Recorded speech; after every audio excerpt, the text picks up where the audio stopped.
Hemos venido hablando de la luz en varios mensajes. Hablamos de quién es la luz, Cristo, y cómo andar como hijos de luz. Y hoy queremos hablar de lo que dijo Juan en 3 de Juan 1:4. Cuando él dijo: no tengo yo mayor gozo que el oír que mis hijos andan en la verdad. Así que nuestra preocupación con la luz no es solamente de nosotros mismos. Queremos andar en la luz, pero también queremos ayudar a nuestros hijos a andar en la luz. Esta mañana se habló un poquito de que espiritualmente también a veces se usa la palabra hijos y padre, y no en el sentido malo, sino en un sentido bueno que se puede usar, que cualquier persona que queremos ayudar espiritualmente se puede considerar en un sentido como un hijo. Así que lo que vamos a hablar hoy se aplica sí a los hijos físicos, pero también a cualquier persona que nosotros queremos ganar para Cristo. Y la verdad es que no hay mayor gozo que ver a los hijos de uno andar en la verdad. Amén. Los que hemos tenido hijos que andan en la verdad, nos da gozo. Y también los que hemos tenido hijos que no andan en la verdad, nos da tristeza también. Así que queremos ver de la Biblia, no porque yo sea un experto en esto, sino que yo tengo a la mano el que es experto en esto, que es Dios y su palabra. Y yo también quiero aprender de lo que dice la palabra, no necesariamente porque lo he practicado perfectamente, porque no lo he hecho, pero yo sí quiero refrescarme la memoria de lo que dice la Biblia para mi propio provecho y para el provecho de cada uno de nosotros en esta tarde. Hay personas que mandan a sus hijos a la iglesia porque quieren que anden en la verdad. No recomiendo que manden nunca a tus hijos a la iglesia, nunca. Nunca los mandes, llévalos. Porque lo que vamos a hablar hoy es que la mejor forma de ayudar a otra persona es ayudarse a uno mismo. No podemos ayudar a otro sin ayudarnos a nosotros mismos primero. Y queremos ver un ejemplo bíblico de una persona que tenía ese deseo de ver a sus hijos andar en la verdad. Y de hecho, es el mismo Juan que escribió lo que vemos aquí en 3 de Juan. Y vamos a considerar la vida de Juan y unas palabras de Juan también, a ver si aprendemos algo de ayudar a nuestros hijos, ya sea física o espiritualmente, a andar en la verdad. Primeramente, vemos la identificación de Juan. Dice en Juan 13:23, y uno de sus discípulos, al cual Jesús amaba, estaba recostado al lado de Jesús. ¿Qué bendición tenía Juan? Él, ¿a quién ama Jesús? A todo el mundo, ¿verdad? Pero amaba en una forma especial a algunos. Siempre se habla de Pedro, Jacobo y Juan, pero más todavía al apóstol Juan. Cantamos esa canción de niños, Jesús me ama, Jesus loves me, en inglés, ¿verdad? En verdad, para ayudar a nuestros hijos, para ayudar a otras personas, tenemos que reconocer y saber y vivir el hecho de que Cristo nos ama, que Jesús me ama. No meternos en pensamientos negativos como a veces hacemos, como decimos en inglés, comiendo gusanos, sintiéndonos tristes por nosotros mismos. Hablamos en la clase de los hombres un poco de la depresión y cosas así, que reconocer y saber y aceptar y identificarnos con el hecho de que Cristo me ama. Aún en los problemas, aún en la tribulación, aún en el valle de la sombra de muerte, Cristo me ama. Pues no es suficiente que Cristo me ame, sino que yo también tengo que acercarme a Cristo. Y vemos a Juan entre los apóstoles, que era uno de los que estaba más cerca de Jesús. En el caso de la hija de Jairo, en Lucas 8:51, entrando en la casa, no dejó entrar a nadie consigo, sino a Pedro, Jacobo y Juan, y al padre y la madre de la niña. En la transfiguración, en Marcos 9, 6 días después, Jesús tomó a Pedro, Jacobo y a Juan, y los llevó aparte, solos, a un monte alto, y se transfiguró delante de ellos. En Marcos 14:33, tomó consigo a Pedro, Jacobo y Juan, y comenzó a entristecerse y a angustiarse en el jardín antes de su muerte. ¿Ustedes creen que Juan fue obligado a estar con Jesús tan cerca tantas veces? ¿O ustedes creen que fue voluntariamente? Que en verdad quería estar al lado de Jesús. Y nosotros decimos, bueno, yo quiero estar al lado de Jesús. ¿Cierto? ¿Cuántas oportunidades tenemos de estar cerca de Jesús y preferimos estar cerca a otra cosa, a otra persona, a otra actividad que no tenga nada que ver con Jesús?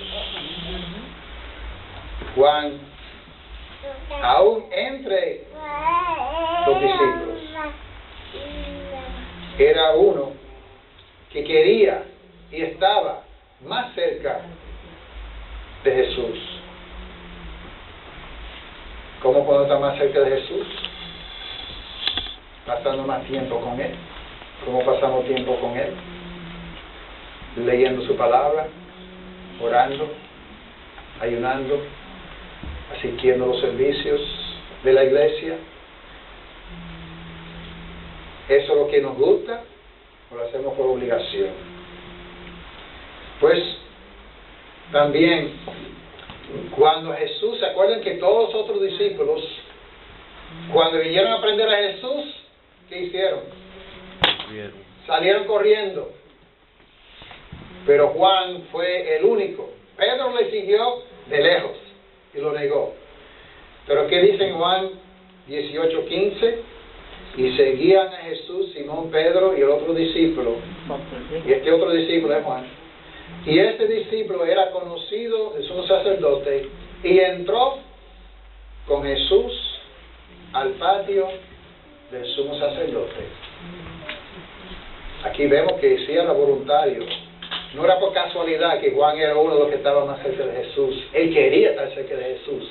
Aún en el momento que lo iban a juzgar y lo iban a crucificar, el único discípulo era Juan. Él quería que sus hijos andaran en la verdad, que andaran en la luz. Pero Él enseñó el camino. Él fue uno que estaba siempre cerca de Jesús. Y en la misma cruz, en Juan 19:26, dice que cuando vio Jesús a su madre, estando en la cruz, y al discípulo a quien Él amaba, ¿quién es ese? Juan. Que estaba presente, dijo a su madre, mujer, he allí tu hijo. O sea que Jesús sabía que iba a morir, sabía que iba a resucitar. Fíjense que no dijo a Juan, he ahí tu madre. Piénsalo bien, no dijo eso. No quería que María cuidara a Juan como su madre, sino que quería que Juan cuidara a María como como madre de él. Porque Juan era muy cerca de Jesús, y Jesús entonces le encargó. Los otros discípulos, ¿dónde estaban? Escondiéndose para que no fuera crucificado. Y ahí Juan, cerca siempre de Jesús. Y él en Juan 21:7, después de la resurrección de Cristo, recuerden que Jesús estaba en la orilla del mar y ellos estaban en el mar, y dice en Juan 21:7, entonces aquel discípulo a quien Jesús amaba dijo a Pedro, ¿quién fue el primero que reconoció al Señor? Es el Señor. Simón Pedro, cuando oyó que era el Señor, se ciñó la ropa, porque se había despojado de ella, y se echó al mar. No creo que solamente era porque Juan era más joven que Pedro, y la Biblia dice que era más joven. Se supone que corrió más rápido a la tumba también, porque era más joven. Yo no creo que él vio a Jesús porque los ojos funcionaban mejor, quizás era eso, pero también uno que pasa mucho tiempo con una persona lo va a reconocer, aun cuando es casi imposible pensar que están viendo a Jesús porque se había muerto, pero ya se había resucitado, ya había aparecido a ellos y él reconoce a Jesús. ¿Reconocemos nosotros la voz de Jesús? Yo no sé, porque a veces oigo a cristianos diciendo, bueno, yo vi tal programa por televisión, escuché tal predicador, y el predicador está diciendo algo en contra de la Biblia, y dice, qué bueno fue ese mensaje. ¿Cómo tú puedes decir que ese es bueno si contradice lo que dice la Biblia? Es porque a veces no conocemos al Señor, no conocemos su voz. Las ovejas de Jesús conocen su voz. ¿Cómo tú vas a conocer la voz de Jesús si no estudias la palabra de Dios? Para entonces poder ser ejemplo para ayudar a otras personas, ya sean los hijos o cualquier otra persona, para que anden también en la luz. Y esto está al revés. Dice, trabajo físico más importante que trabajo espiritual. En verdad debe ser lo contrario. Juan reconocía que el trabajo espiritual era más importante que el trabajo físico.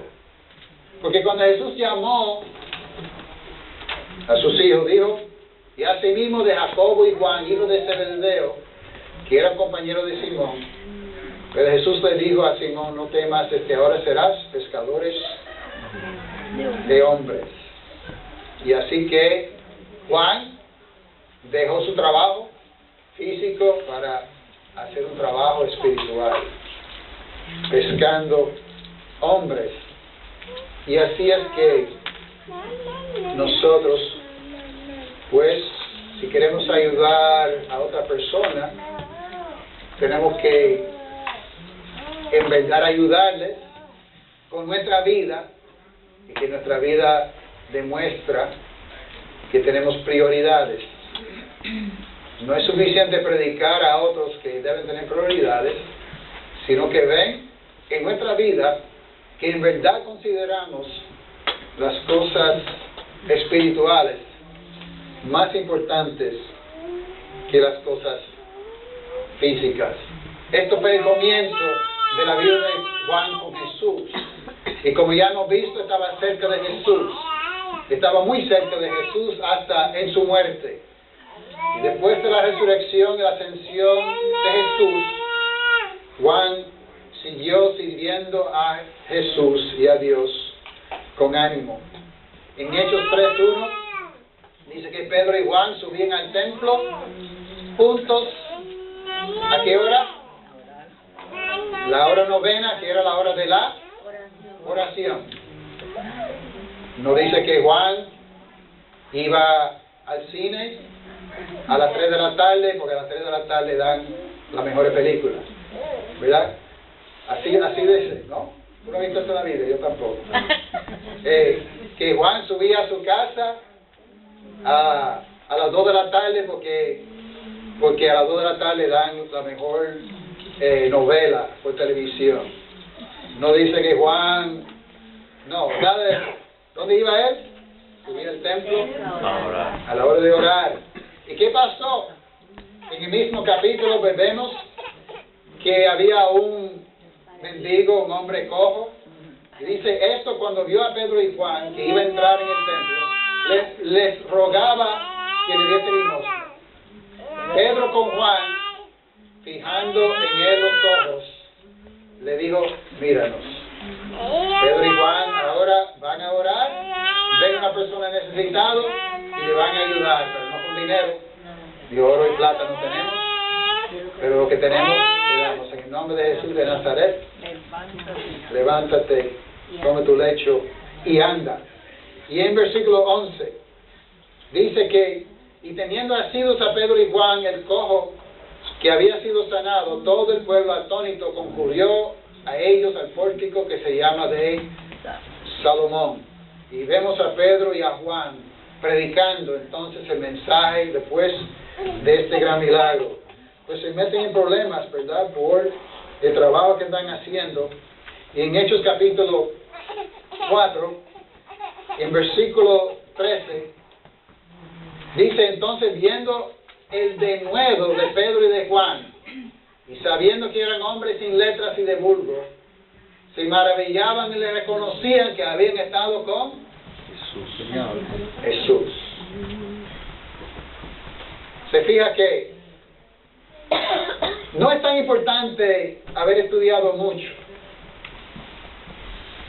de las cosas de este mundo y ser hombre de letras, ser hombre de quien ha estudiado, sino que haber estado con Jesús y pasar tiempo con Jesús. ¿Sabe que hay muchas personas que no saben leer, pero se ponen a leer la palabra de Dios? Que ellos reconocen que sí. Y podemos decir también que las personas más inteligentes del mundo, más estudiados, si no conocen la palabra de Dios, según la Biblia, son necios. Y una persona que no ha estudiado nada, menos la palabra de Dios, es un hombre sabio. Ellos habían pasado tiempo con Jesús y por eso podían hablar con denuedo. Vemos a Juan como tremendo ejemplo a cualquier persona que quiere andar en la luz. Y en Juan capítulo 8, cuando los apóstoles que estaban en Jerusalén oyeron que Samaria había recibido la palabra de Dios, enviaron ¿a quién? A Samaria, a Pedro y a Juan. Juan sigue haciendo el trabajo a Jesús. Él sigue predicando la palabra. Él sale de Jerusalén, va a Samaria, donde Felipe había estado predicando, para imponer las manos sobre los samaritanos y darle también la palabra de Dios. Vemos también que su obediencia a Cristo era más importante que su propia vida. Juan era una persona que Cristo amaba, él amaba a Jesús, había pasado tiempo con Jesús y ahora pues él está dispuesto a dar su vida. En Hechos 4:19, después de que pues se metió en problemas por predicar el evangelio, ¿verdad? Dice, mas Pedro y Juan respondieron diciendo, juzgar si es justo delante de Dios obedecer a vosotros antes que a Dios. Y hablando de luz, vamos a prender la luz. Vamos a ponernos todos de pie. Todo el mundo de pie, por favor. Esa comida fue buena hoy, ¿verdad? Vamos a estirar un poquito para que baje un poco la comida para abajo. Ok. ¿Están despiertos ahora? Vamos a seguir.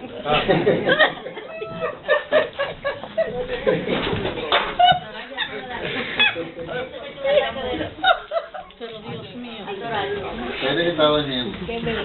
No se preocupen. Cuando yo hago eso, hay por lo menos 4 o 5. Había por lo menos 4 o 5. Si es uno lo dejo, pero Soy yo también.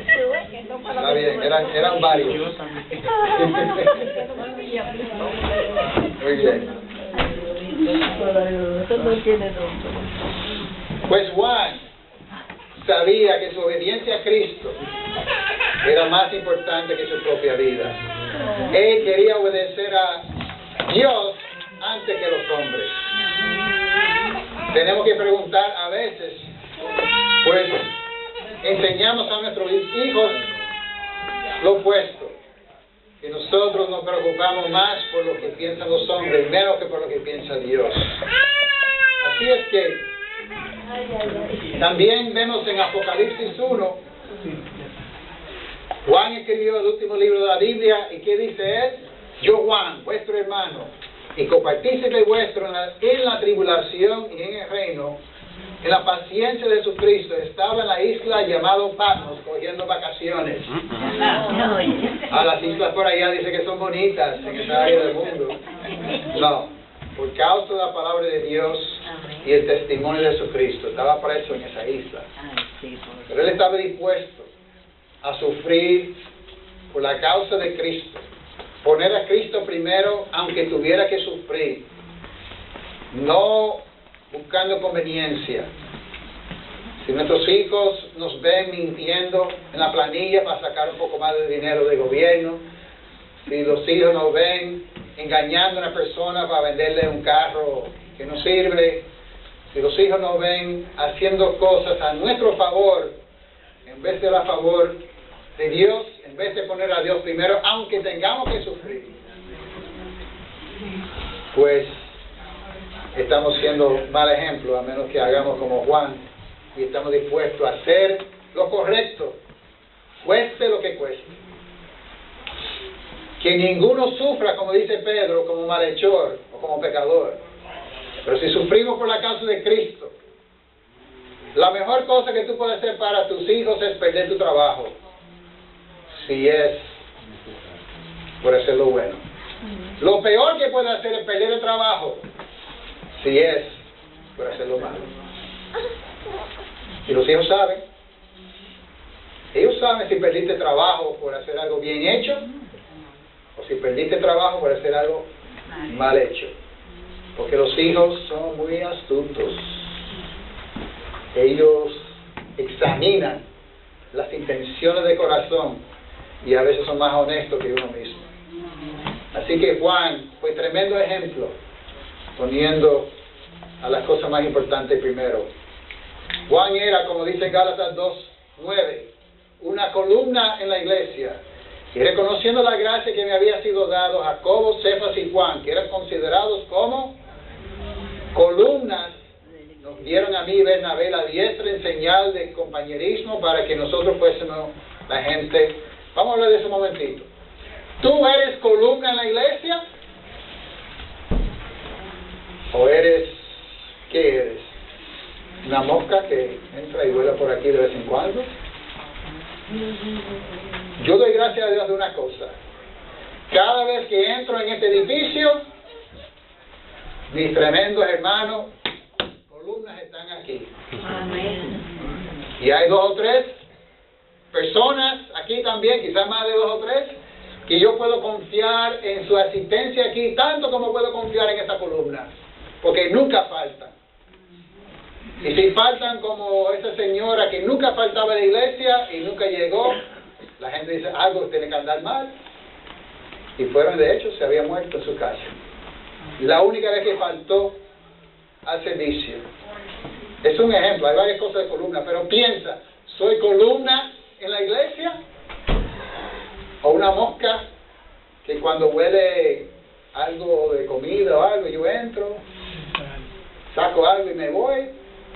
¿O se pueden confiar en mí como una columna fuerte que siempre, consistentemente estoy ahí haciendo la voluntad de Dios? Y si falto, la gente dice, ¿qué pasa? Hay personas que faltan tanto que cuando lleguen dicen, qué sorpresa que llegaron. Pero Juan era columna, no solamente porque estaba presente, estamos hablando de estar presente en los servicios, pero sí columna en el sentido sentido de que se podía confiar en él. Uno no tiene que ser apóstol. Uno no tiene que ser apóstol para ser considerado columna.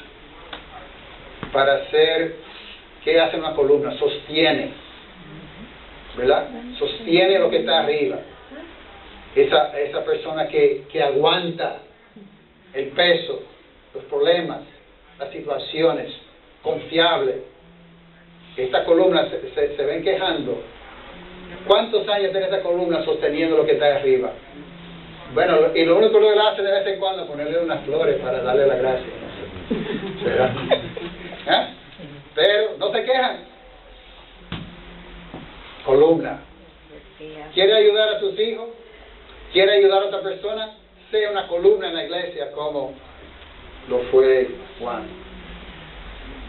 Vemos también en el carácter de Juan. Primeramente, hemos visto el hecho de que estaba cerca de Jesús, su relación con Jesús, y mira su carácter. Juan fue una persona obediente. En Mateo 4 dice, y les dijo, venid en pos de mí y haré pescadores de hombres. Ellos entonces, dejando al instante las redes, le siguieron.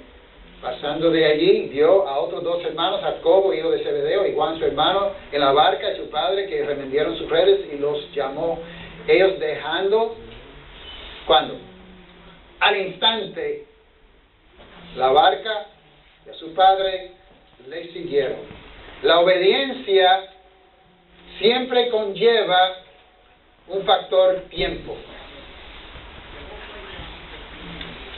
Cuando el padre le pide a un hijo que haga algo y dice, no hay problema, lo haré, y 3 horas después dice, no te preocupes que lo voy a hacer, y 2 días después, yo voy a limpiar mi cuarto, no te preocupes, lo voy a hacer, y sigue así, por fin lo hace, es un hijo obediente. No. Siempre conlleva un factor tiempo. Si en el trabajo tiene que estar ahí a las 7 y es una persona obediente, no llega a las 7:15, ni a las 7:30, llega a las 6 menos 15, o a las 6:30, porque la obediencia siempre tiene un factor, ¿qué? Tiempo. Ser obediente. ¿Cuánto tiempo entre que Jesús dijo, sígueme, y que Juan se levantó a seguirle? ¿Qué dice la Biblia? Al instante. Al instante. Dice en Mateo 4:19. Al instante. La mayoría de nosotros, nuestros hijos nos obedecieran al instante, pues nos daría un ataque de corazón. Igual que en la iglesia, los que predicamos, si vemos una persona que cambia su vida al instante, nos moriríamos de corazón también. Porque nosotros no somos así. Somos lentos para cambiar, como un carro parado que hay que darle gasolina y por fin arrancamos y quizás seguimos. Pero sigamos el ejemplo de Juan, obediente al instante. En Filipenses 2:8, como Cristo mismo, ¿cómo era Cristo en cuanto a la obediencia? Estando en condición de hombre, se humilló a sí mismo, haciéndose obediente hasta la muerte y muerte de cruz. Si Cristo tuvo que ser obediente, ¿qué de nosotros? Queremos que los hijos sean obedientes, pero maldecimos a la policía. Esos son malos, no son obedientes. Queremos que los hijos sean obedientes y que anden en la verdad, pero llegamos a la casa después de un mensaje, esa persona que predicó está hablando de esto, pero mira, él hace lo mismo, hace peor, que sí, ¿qué? ¿Somos así o no somos así? ¿Cómo podemos ayudar a nuestros hijos? Ser obedientes. ¿Por qué Juan era tan obediente? Porque vio el ejemplo de Jesús. Y Juan, siendo obediente, también podía ser ejemplo para sus hijos y para los demás. En Hebreos 5:8 dice que aunque era hijo, por lo que padeció, aprendió. ¿Jesús aprendió qué? Obediencia. Si Jesús aprendió la obediencia, pues nosotros también podemos aprender obediencia. También Juan era confiable. Cuando Jesús quería preparar la Pascua, cuando tú quieres preparar algo, ¿quién tú envías? ¿La persona que se desvía y nunca hace lo que uno pide? No. Una persona en la cual se puede confiar. Pues Jesús mandó en Lucas 22:8, Jesús envió a Pedro y Juan diciendo: id, prepárenos la Pascua para que la comamos. Mandó a una persona confiable. Fíjate que no mandó a Judas. Judas era el que robaba el dinero, ¿verdad? Mandó a Juan y a Pedro. Y también ya hemos visto en la cruz, ya leímos esa parte en Juan 19. ¿Por qué? ¿Por qué es que Jesús dijo a Juan, aquí tu madre, o viceversa, su hijo? ¿Por qué? Mujer, he ahí tu hijo. ¿Por qué le dijo eso a María? Porque confiaba en Juan. Era una persona confiable. Él sabía que iba a cumplir lo que tenía que hacer. En Apocalipsis 1 dice: la revelación de Jesucristo que Dios le dio para manifestar a sus siervos las cosas que deben suceder pronto, y le declaró enviándola por medio de su ángel a su siervo Juan. Juan, piénsalo bien. Juan era tan y tan confiable que Dios podía darle un mensaje que no dio a ningún otro. Apocalipsis es un libro único. Piénsalo bien. Por lo menos el libro de Juan, si uno escribe, o Lucas, tenemos a Mateo y Marcos. El libro de Apocalipsis, Juan, Dios tenía confianza en Juan. Imagínate si Juan fuera como los predicadores de hoy día. Y Dios le dice algo y dice: bueno, no me gusta cómo se lee eso. Déjame decirte cómo debe decir. Y cambiaba. ¿Sabes que hay predicadores que hacen eso con la palabra de Dios? No me gusta cómo eso dice. No debe ser así. Que dice: arrepentíos y bautícese para perdón de los pecados y recibiréis. Dice: no me gusta esta palabra para, me gusta mejor la palabra por. Por perdón de pecados, porque ya ha sido perdonado, y quieren cambiar la palabra. Una persona en el cual no se puede confiar, pues Juan era fiel. Dios pudo entregarle a él su palabra, esa visión, esa revelación de Apocalipsis. Juan tenía celo de Dios. Ustedes son buenos o son malos. El celo de tu casa me consume, dijo Cristo cuando limpió el templo. Puede ser bueno, pero a veces se le pasa la mano, ¿verdad? A veces se va más allá. Pero ¿cuál es preferible? ¿Qué clase de persona Dios quiere más? Una persona tranquila, que no le molesta nada, que no le importa nada y que deja pasar cualquier cosa. ¿O prefiere una persona que tenga un poco de fuego en el corazón para hacer las cosas, aunque a veces... Bueno, él escogió a Saulo, porque Saulo tenía celo de Dios, pero no según conocimiento. Pero él pudo cambiar eso y usarlo en una dirección correcta. ¿Y cómo era Juan? Pues en Romanos 10:2, primeramente, vamos a ver lo que es. Porque le doy testimonio de que tienen celo de Dios, pero no conforme a ciencia. Así era Saulo. Y así era también a veces Juan mismo. Pero por lo menos tenía celos. Tenía ánimo, quería hacer algo. En Juan 2:17.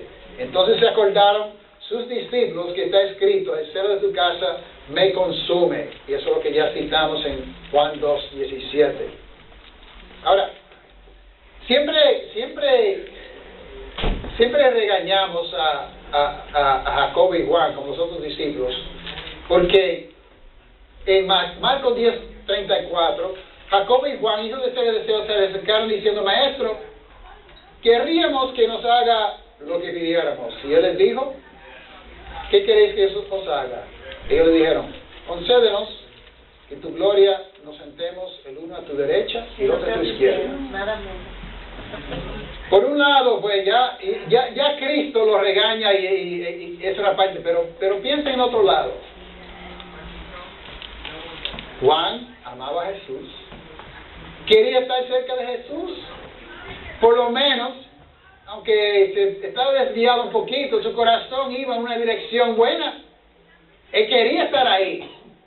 Es como yo nunca podía jugar bien el deporte. ¿Por qué? Porque yo era esa persona que dice, bueno, ponme en right field, lejos ahí, y que no, y cuando la bola venga, que va al center field, que va al left field, porque yo no quiero coger la bola, no quiero que se me acerque. Y que me dé pase por bola para yo no tener que batear, ¿verdad? Un jugador de verdad, ¿qué es lo que dice? Yo quiero estar en el medio, yo quiero que cada bola me venga a mí, que yo quiero estar ahí, quiero jugar. Ponme ahí que yo quiero jugar. Dale para allá. Pues, en el deporte no importa. Déjame decir, no me gustan los jugadores que son como yo en eso. A mí me gustan los deportistas, que juegan y quieren jugar. Que me dicen, el pitcher que se enoja porque vino el manager para quitarlo de juego. Ese es el jugador que a mí me gusta, porque tiene ánimo para jugar. Tom Brady. Ah, bueno. De eso, estamos en video, no quiero hablar de eso. Queda grabado. De eso hablaremos después. Pero sí, aquí, así era Juan. Yo quiero sentar a la derecha, a mi hermana a tu izquierda, yo quiero estar cerca de ti. Su ánimo estaba un poquito pasado porque estaba pensando egoístamente, pero por lo menos tenía ánimo. Yo quiero estar ahí. ¿Tú te enojas si no puedes llegar a la iglesia? O dices, perdone que no pude llegar porque un pajarito se trepó en mi carro y tuve que grabarlo. ¿Ah?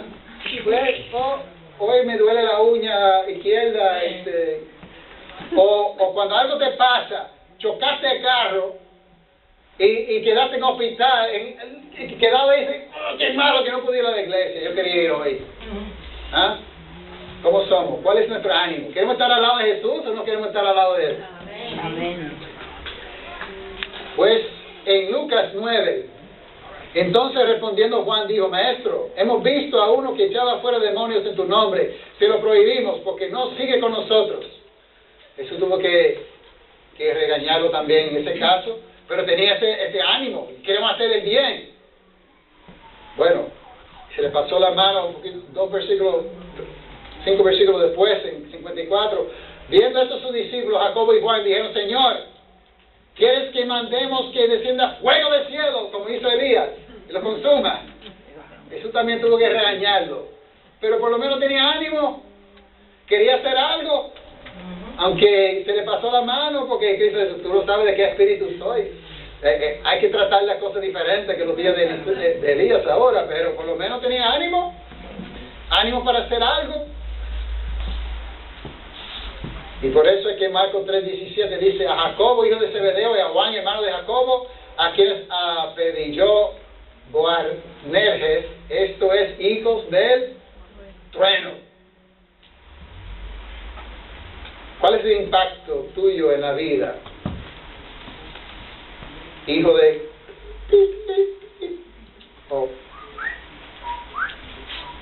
o hijo de trueno.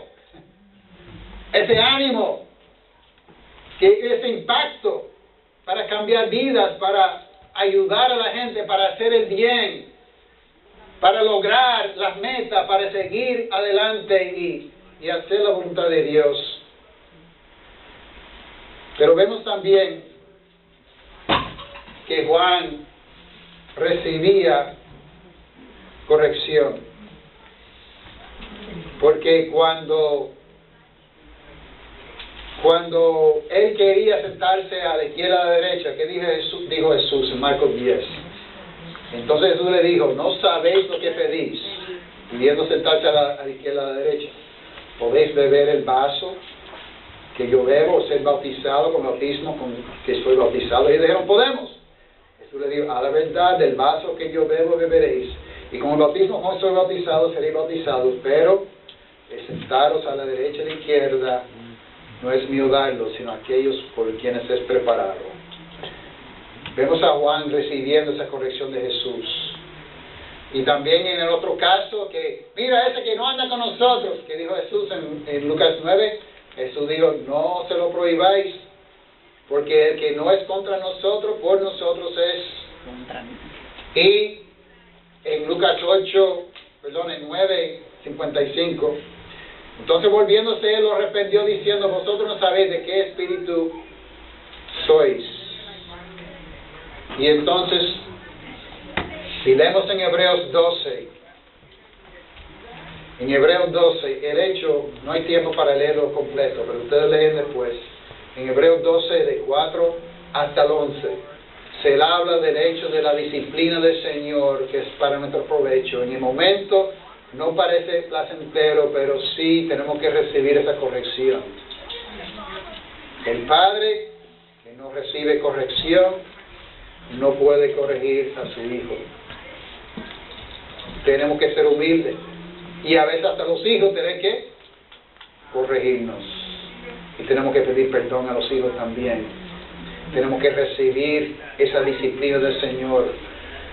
Recibir disciplina, ya sea en el trabajo, ya sea donde sea, para ser luz.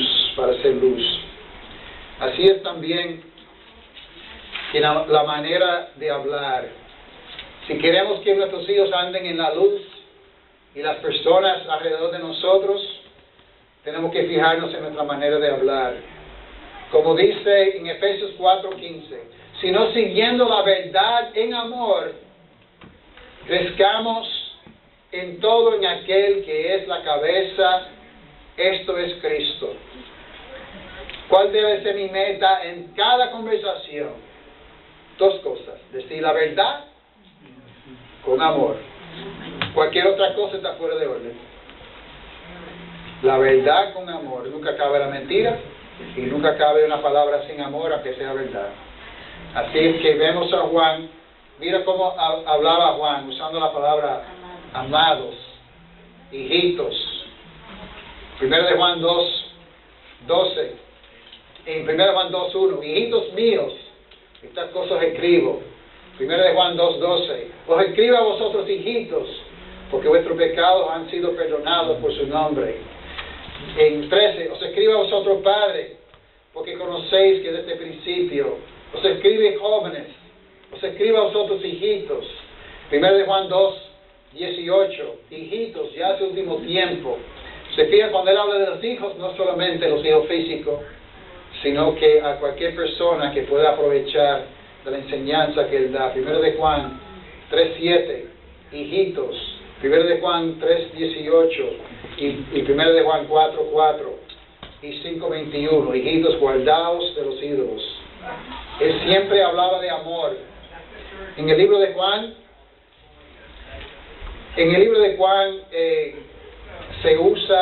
se habla del amor en por lo menos 39 versículos. En